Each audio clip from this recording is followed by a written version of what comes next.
অবশেষে চাপে পড়ে সাংবাদিক আক্রমণের দায়ে অভিযুক্ত 3 জনকে আটক করল ধর্মনগর থানার পুলিশ। পাশাপাশি সাংবাদিক আক্রমণের অভিযোগে অভিযুক্ত বাকিদেরকেও খুব শীঘ্রই জালে তোলা হবে বলে জানিয়েছে পুলিশ প্রশাসন।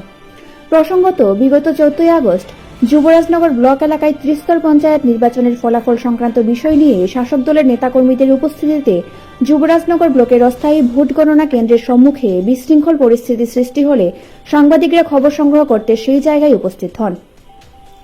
সে সময় কিছু দুষ্কৃতী সাংবাদিকদের দায়িত্ব পালনে বাধা দিয়ে তাদের উপর আক্রমণ চালায়।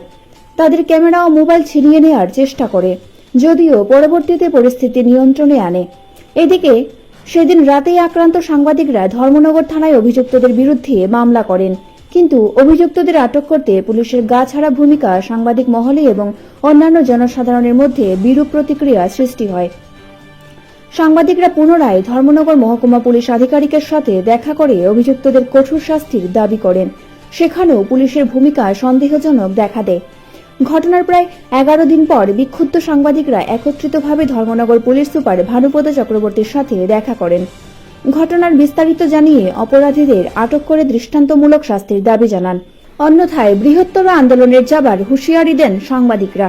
এরপরে পুলিশ চাপে পড়ে মঙ্গলবার সকালে 3 অভিযুক্ত যথাক্রমে বিধুভূষণ মালাকার পিতা উপেন্দ্র মালাকার, প্রেমজিৎ সিনহা পিতা ব্রজেন সিনহা এবং দেবজ্যোতি চক্রবর্তী পিতা দেবীপ্রসন্ন চক্রবর্তীকে আটক করে ধর্মনগর থানায় নিয়ে আসে।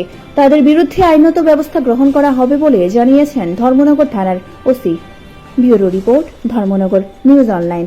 24 ইংরেজিতে যুবরাজনগর ব্লকে কাউন্টিং নিয়ে যে একটা সমস্যা হয়েছিল, সেই সময় কিছু দুষ্কৃতিকারী এখানে ধর্মনগর স্থানীয় সাংবাদিকদের উপর কিছু হামলা করেছিল।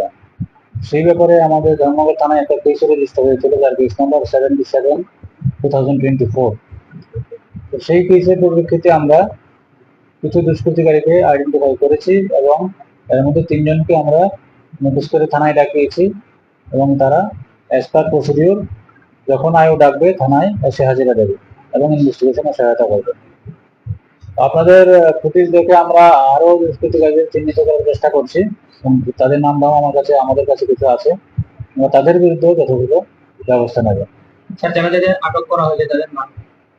3 জন হচ্ছে প্রেমজিৎ সিংহ, ডাকনাম পাপ্পু, দেবজ্যোতি চক্রবর্তী এবং বিধুভূষণ মালাকার।